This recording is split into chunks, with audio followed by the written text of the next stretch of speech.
देखो बाबू, हम लोग प्रीवियस क्लास में क्या कर रहे थे, कॉज ऑफ मोशन के बारे में पढ़ रहे थे कि मोशन का क्या कॉज है। अगर कोई भी बॉडी मोशन में है, इसका मतलब उस पर कोई ना कोई फोर्स अप्लाई कर रहा होगा।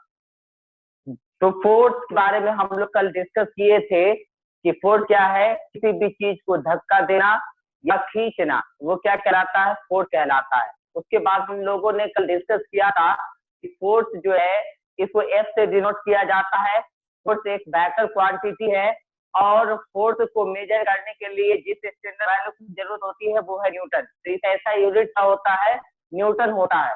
और दूसरा यूनिट भी होता है इसके सिस्टम में मीटर, केजी मीटर पर सेकेंड स्क्वायर। और सीजीएस सिस्टम में फोर्स का यूनिट होता है डाइन, यानी 1 न्यूटन इक्वल टू होता है 10 टू द पावर 5 डाइन। यानी 1 न्यूटन जो होता है, 1 न्यूटन फोर्स बराबर होता है सीजीएस सिस्टम में 10 टू द पावर 5 डाइन में वो इक्वल होता है।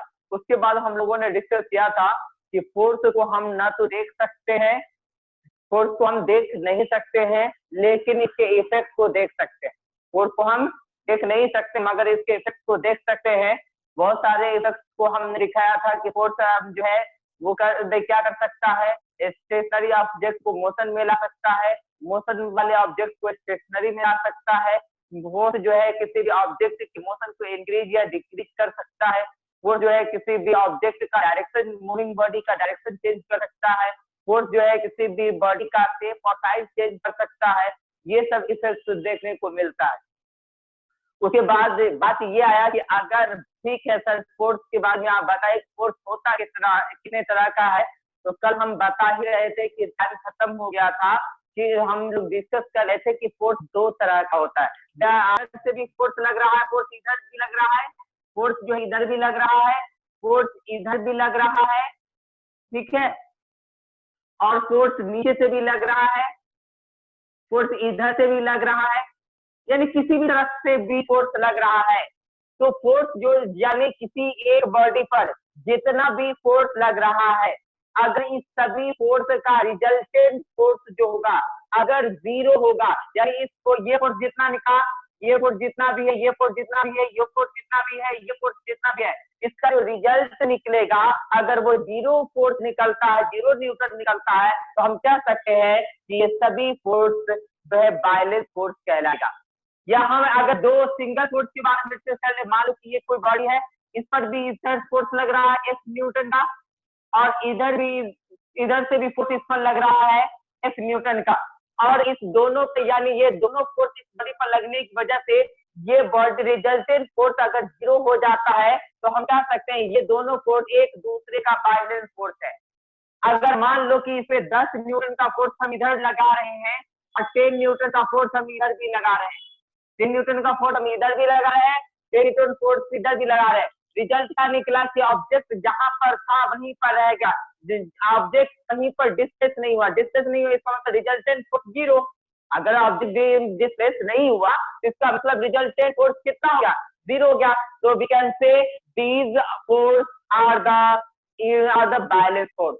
ये दोनों फोर्स क्या कहलाएगा, बैलेंस फोर्स कहलाएगा। तो आपको समझ में आया कि अगर किसी बॉडी पर लगने वाला जितना भी फोर्स होगा, अगर उसका रिजल्टेंट फोर्स अगर 0 होता है तो वो फोर्स को क्या कहा जाता है, बैलेंस फोर्स कहा जाता है। तो अभी समझ में आया इसको, अब हम इसको एक्सप्लेन कर रहे हैं।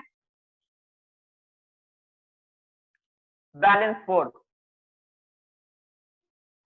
इफ द रिजल्टेंट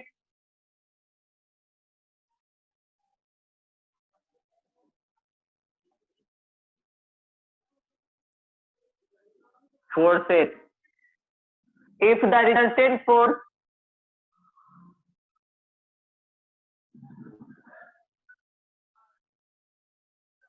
acting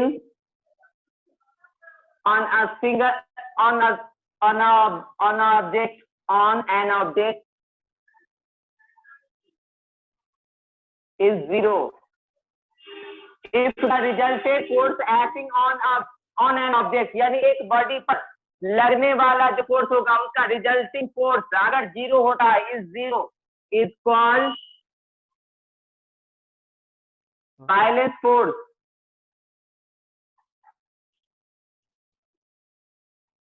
वो क्या कहलाता है? वायलेंस फोर्स कहलाता है। ठीक है, तो क्या कह रहे हैं कि अगर किसी बॉडी पर एक एग्जाम्पल इसमें लिख लीजिएगा, if we apply 10 newton force acting on a wooden block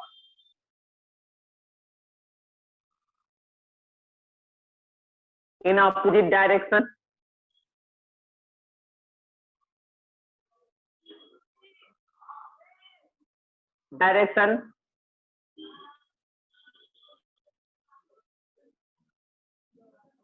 then result is 0. So we can say resultant force. So we can say these forces are known as violent force.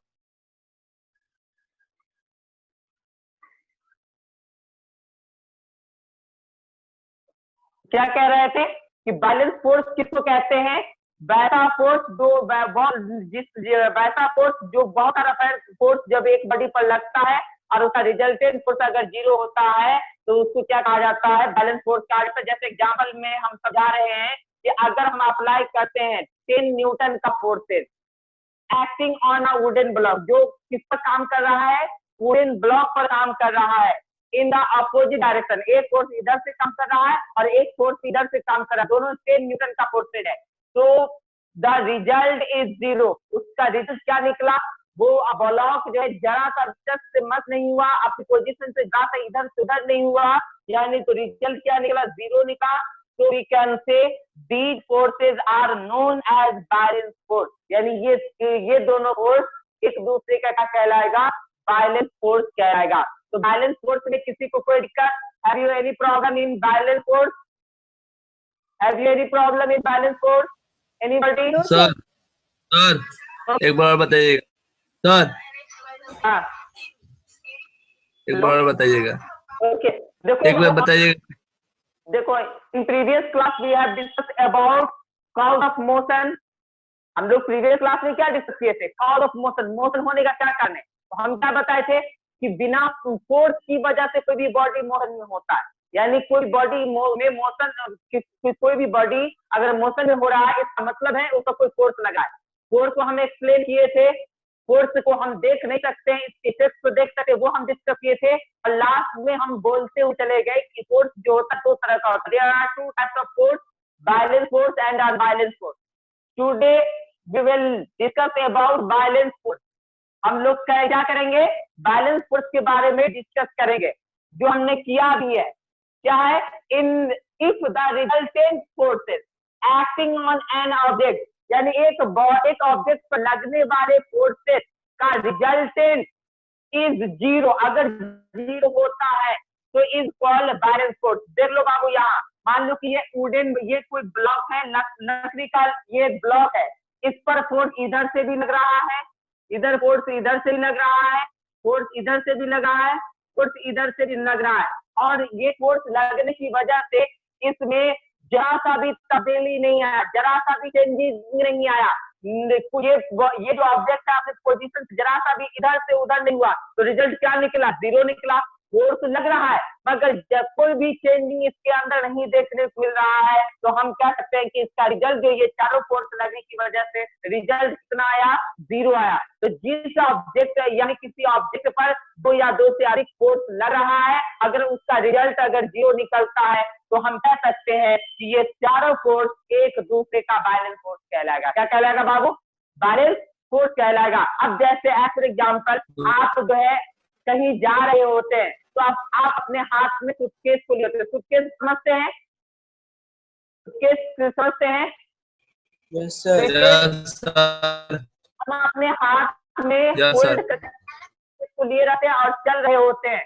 ये हम यानी मेरे हाथ के द्वारा उस पर सूटकेस पर एक फोर्स लग रहा है, तो उसको ऊपर की ओर खींच रहा है, और ये अर्थ जो है उस सूटकेस को नीचे की ओर खींच रहा है। तुम कहोगे कि कैसे खींच रहा है सर? तो तुम छोड़ के देखो, स्विच को छोड़ो, देखोगे कि वो जमीन उसको अपनी ओर खींच लेता, जमीन पे गिर जाता है ना।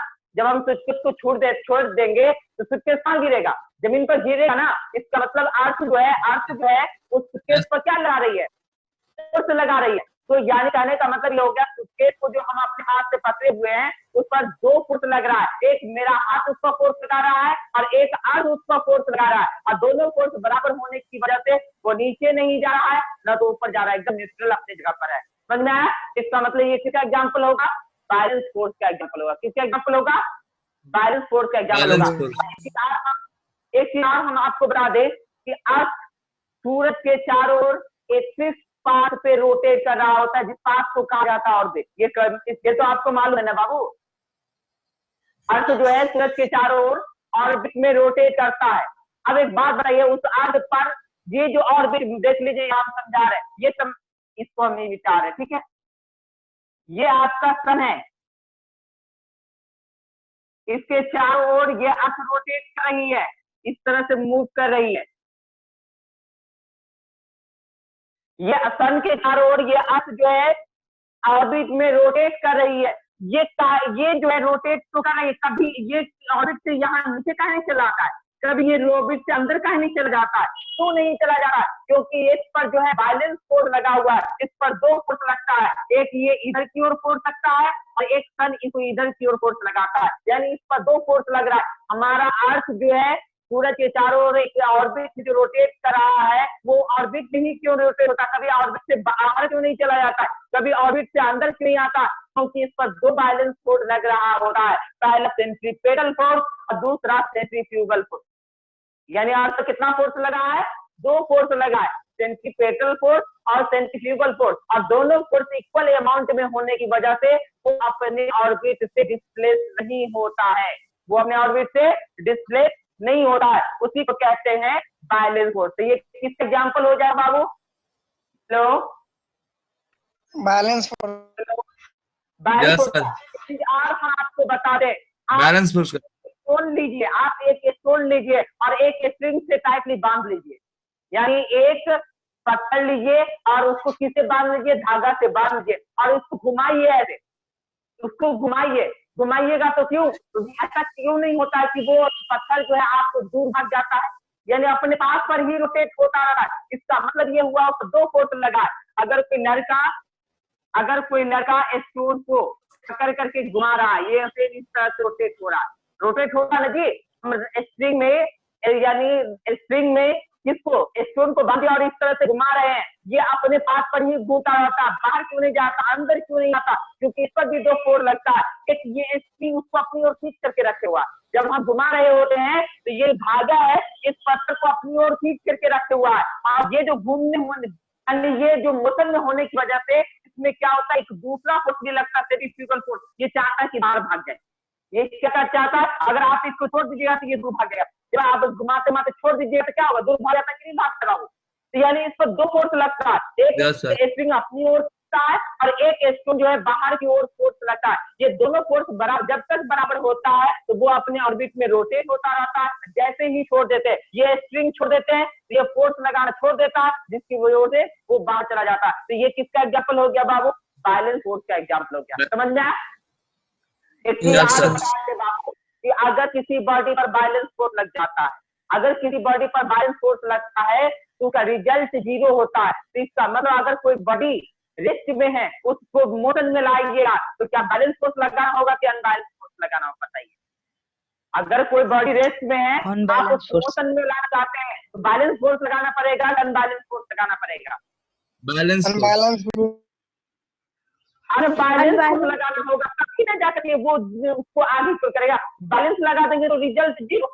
अगर हम बैलेंस फोर्स लगाए तो अगर मान लीजिए गाड़ी पर हम बैलेंस फोर्स लगाएंगे तो गाड़ी भी हमारी तरफ फोर्स लगाएगी, तो यानी दोनों फोर्स बराबर होगा तो रिजल्ट 0, यानी गाड़ी एक जगह से दूसरी जगह जा ही नहीं पाएगा। इस बात याद रखिए कि अगर कोई भी बॉडी रेस्ट में है, अगर उसको किसमें लाना है, मोशन में लाना है, अगर कोई मोशन में है तो उसको रेस्ट में लाना है, तो आपको अनबैलेंस फोर्स लगाना होगा। क्या लगाना होगा, अनबैलेंस फोर्स लगाना होगा। एक चीज और बता रहे हैं कि गाड़ी चल रही होती है जब तक कि हम उस पर अनबैलेंस फोर्स देख नहीं लगाए, अनबैलेंस फोर्स ब्रेक नहीं लगाए गाड़ी रुकेगा? गाड़ी चल रहा होता है, एक्सीलरेटर लेते रहेंगे, अगर हम उस पर ब्रेक अनबैलेंस फोर्स नहीं लगाएंगे रुकेगा? नहीं सर। नहीं, हम आपको बता रहे हैं कि याद रखिएगा कि अगर कोई भी बॉडी रेट में है और अगर उसको मोशन में लाना, आपको अनबैलेंस फोर्स का जरूरत होगा। तो बैलेंस फोर्स जो होता है वो ये समझ में आ गया। अब हम आपको डिस्कस करने जा रहे हैं अनबैलेंस फोर्स के बारे में। अच्छा, रस्सा कसी वाला खेल खेले आप स्कूल में? एक रस्सी होता है, एक टीम इधर खींचता है रस्सी को, एक टीम उधर खींचता है रस्सी को, देखते हैं कभी? देखें सर। यस देखें। अगर दोनों टीम बराबर फोर्स अप्लाई करता है तो एकदम कांस्टेंट रहता कि नहीं रहता है?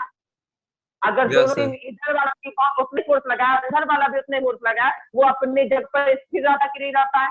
अगर उधर वाला कम लगाया, इधर वाला लगाया तो उसको खींच लेता है कि नहीं खींच लेता है? खींच लेता है ना? यस।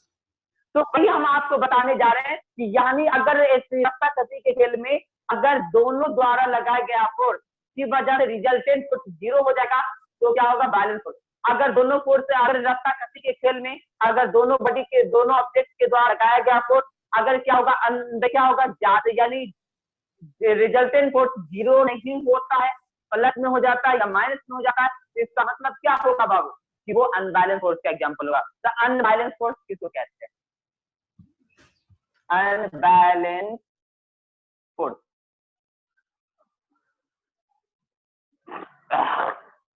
2 मिनट बाबू। हाँ, तो बाबू हम लोग अनबैलेंस फोर्स के बारे में डिस्कस कर रहे थे। What is unbalance force? Do you know about unbalance force? क्या आप लोग जानते हैं अनबैलेंस फोर्स के बारे में? Anybody? Hello hello. if the resultant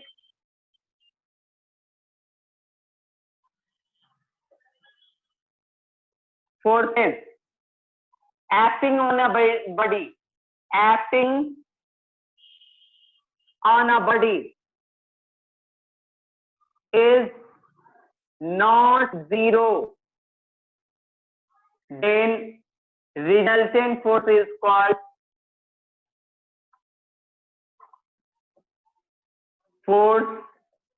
called unbalanced force.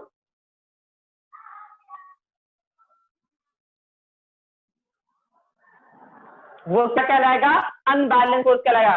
If the resultant forces acting on a body, अगर कोई बॉडी पर एक से 2 या 2 से अधिक फोर्स लग रहा है और उसका रिजल्टेंट फोर्स अगर 0 नहीं होता है, क्या नहीं होता है?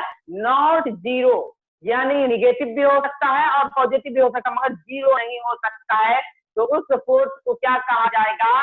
अनबैलेंस फोर्स कहा जाएगा। जैसे समझ लीजिए कि ये एक वुडन ब्लॉक है, ये एक वुडन ब्लॉक है, एक लड़का इस पर फोर्स लगा रहा है, ठीक है, और दूसरा लड़का इस पर फोर्स लगा रहा है। 2 लड़का इस वुडन ब्लॉक पर फोर्स लगा रहा है, ये भी इस डायरेक्शन में फोर्स लगा रहा है और ये भी इस डायरेक्शन में फोर्स लगा रहा है बाबू। ये कितना फोर्स लगा रहा है बाबू? 10 न्यूटन का फोर्स लगा रहा है। ये कितना फोर्स लगा रहा है बाबू? 8 न्यूटन का फोर्स लगा रहा है। कितना न्यूटन का फोर्स लगा रहा है? 8 न्यूटन का फोर्स लगा रहा है। अब रिजल्ट क्या होगा बताइए? ये 6 न्यूटन का फोर्स लगा रहा है और उधर से 8 न्यूटन का फोर्स लगा रहा है, तो ये लड़का इस ब्लॉक को यहाँ डिस्प्लेस कर देगा। कहाँ कर देगा? डिस्प्लेस कर देगा आगे की ओर, यानी उसकी तरफ धकेल देगा। तो यानी क्या हो गया? रिजल्ट कुछ देखने को मिला कि पहले ऑब्जेक्ट यहाँ था और अब ऑब्जेक्ट यहाँ से बढ़ करके यहाँ आ गया। कहाँ आ गया? यहाँ आ गया। पहले यहाँ था, अब ये कहाँ आ गया?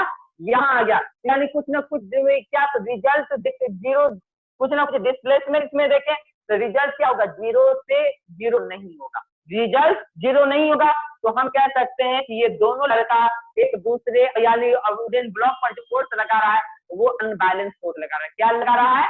अनबैलेंस फोर्स लगा रहा है। तो कहने का मतलब ये हुआ कि अगर आपसे कोई पूछेगा व्हाट इज अनबैलेंस फोर्स, तो हम यही कह सकते हैं कि अगर एक बॉडी पर 2 या 2 से अधिक फोर्स लग रहा है और रिजल्टिंग फोर्स अगर 0 नहीं होता, रिजल्टिंग फोर्स जीरो नहीं होता है तो हम कह सकते हैं कि मेरे द्वारा लगाया गया फोर्स अनबैलेंस फोर्स है। ठीक है, कोई दिक्कत? हेलो सर एक बार और। कह रहे हैं क्या कि अगर कोई बॉडी पर 2 या 2 से ज्यादा फोर्स लग रहा है और उसका रिजल्ट ये निकला कि उसका रिजल्टेंट फोर्स ये निकला कि जीरो से ज्यादा हो गया या 0 से कम हो गया, जीरो नहीं हुआ, तो हम कह सकते हैं कि मेरे द्वारा लेके लगाया गया फोर्स जो होगा वो अनबैलेंस फोर्स होगा। जीरो रिजल्ट का मतलब क्या होगा बाबू? और नॉट जीरो रिजल्ट का मतलब क्या हुआ है? जीरो रिजल्ट का मतलब कि अगर हम इस बॉडी पर फोर्स लगाएं, इधर से ये लड़का भी लगा रहा है और ये लड़का भी फोर्स लगा रहा है, अगर इस बॉडी पर लगाए और बॉडी थोड़ा सा भी इधर से उधर नहीं हुआ, बॉडी थोड़ा सा भी इधर से इधर नहीं हुआ, इसका मतलब वो हो गया कोई जीरो रिजल्ट दिया, यानी कोई भी चेंजिंग देखने को नहीं मिला, तो जीरो हो गया। जीरो हो गया तो वो बैलेंस हो जाएगा।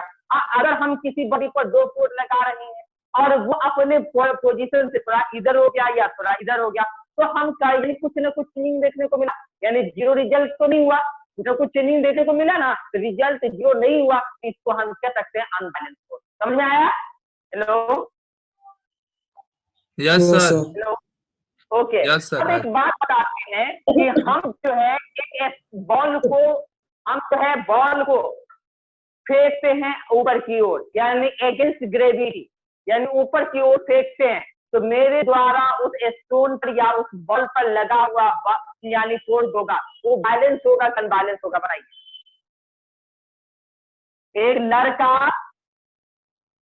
एक लड़का बॉल को एकदम ऊपर यहाँ फेंक देता है और ये ग्राउंड है, ये अर्थ का ग्राउंड है, ये लड़का इस पर है ग्राउंड पे, और ये लड़का इस बॉल को इस तरह से फेंक देता है, तो इस बॉल पर इस लड़का के द्वारा जो फोर्स लगा है वो बैलेंस लग रहा है क्या अनबैलेंस लग रहा है? बताइए बाबू।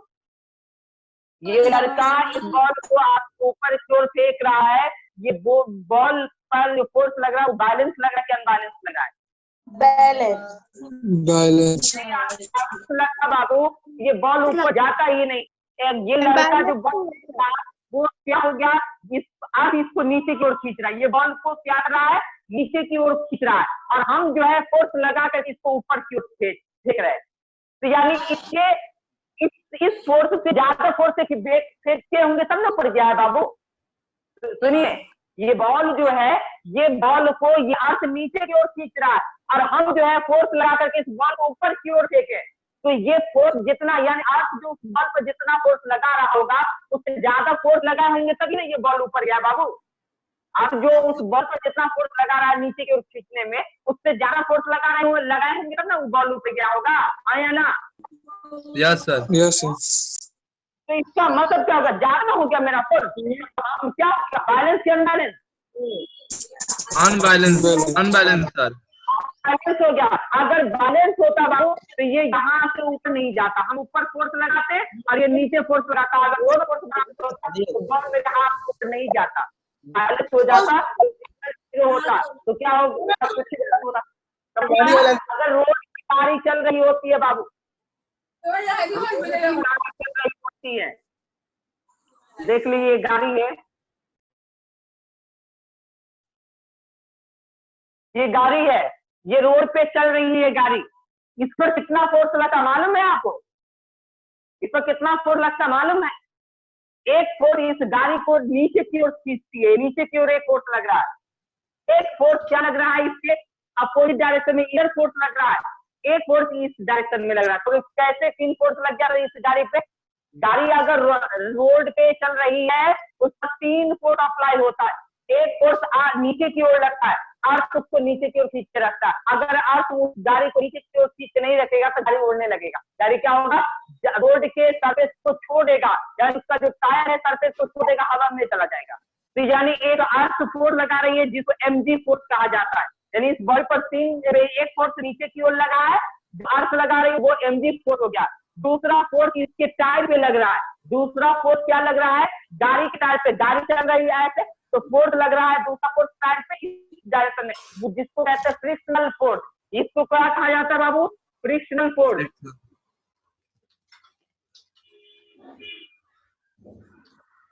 और गाड़ी का इंजन उसके अगेंस्ट, इस दोनों के अगेंस्ट काम कर रही है, यानी अर्थ के फोर्स के भी अगेंस्ट और किसके अगेंस्ट, फ्रिक्शनल फोर्स के भी अगेंस्ट काम कर रही है। तो ये जो हो गया अप्लाइड फोर्स हो गया। ये कौन सा फोर्स हो गया? अप्लाइड, यानी गाड़ी ने जो अप्लाई किया वो फोर्स, तो अप्लाइड फोर्स होगा।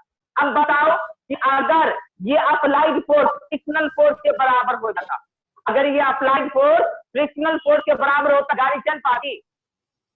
अगर अप्लाइड फोर्स नहीं चल पाती, इसका मतलब ये applied force is frictional force और ये अर्थ का जो ग्रेविटेशनल फोर्स है इससे ज्यादा लग रहा होगा, तभी जाकर के ये फोर्स ये गाड़ी चल पा रही है। तो एक बात याद रखिएगा बाबू कि अगर कोई भी बॉडी मोशन में है तो उस पर अनबैलेंस फोर्स लग रहा होगा, फिर जाकर के मोशन। समझ में आया? Yes sir. एग्जाम्पल होगा अनबैलेंस होता। आप लोग के पास कहीं दुकान होगा तो आप कभी जाते होगा दुकान खोलने के लिए, तो उसमें शटर उठाते होगा, शटर उठाते हैं ना, शटर उठाते होइएगा तो शटर जो है उसको अर्थ नीचे जो खींच रहा होता है और हम उस पर फोर्स लगा के ऊपर को खींचते हैं, जिससे एक नहीं खींचते, उस पर भी दो फोर्स लग रहा होता है, एक ग्रेविटेशनल फोर्स लगा होता है और एक अप्लाइड फोर्स जो आदमी लगा रहा होता है वो अप्लाइड फोर्स। अगर अप्लाइड फोर्स ज्यादा नहीं होता शटर नीचे तो ऊपर नहीं आता। समझ आया?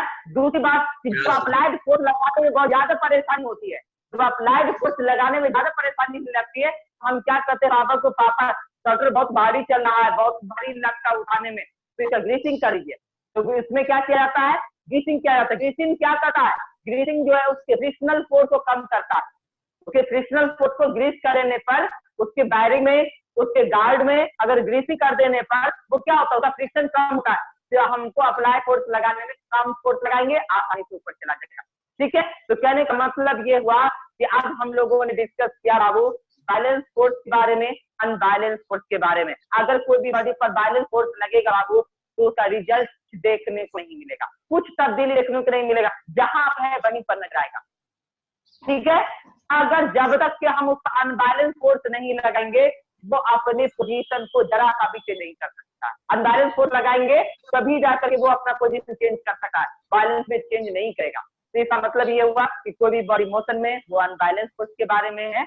तो हम लोग नेक्स्ट डे डिस्कस करेंगे न्यूटन साहब ने जो लॉ दिया है, उससे पहले हम गैलीलियो के बारे में पढ़ेंगे। गैलीलियो ने क्या ऑब्जर्वेशन किया, उसके बिना पर न्यूटन साहब ने क्या रिजल्ट निकाला, उसके बारे में हम लोग डिस्कस करेंगे। तो अब आप बैलेंस फोर्स अनबैलेंस फोर्स के बारे में सीखे, इसमें किसी को कोई दिक्कत है भी, any problem? No sir. No sir. तो कल हम करेंगे Galileo observation of motion. Motion के बारे में गैलीलियो का क्या ऑब्जर्वेशन था, क्या अध्ययन था और उसने क्या कंक्लूड कर करके बताया, हम लोगों को क्या कंक्लूड करके बताया। गैलीलियो पहले बताया, उसके बाद न्यूटन साहब ने कंक्लूड 3 लॉ दिया।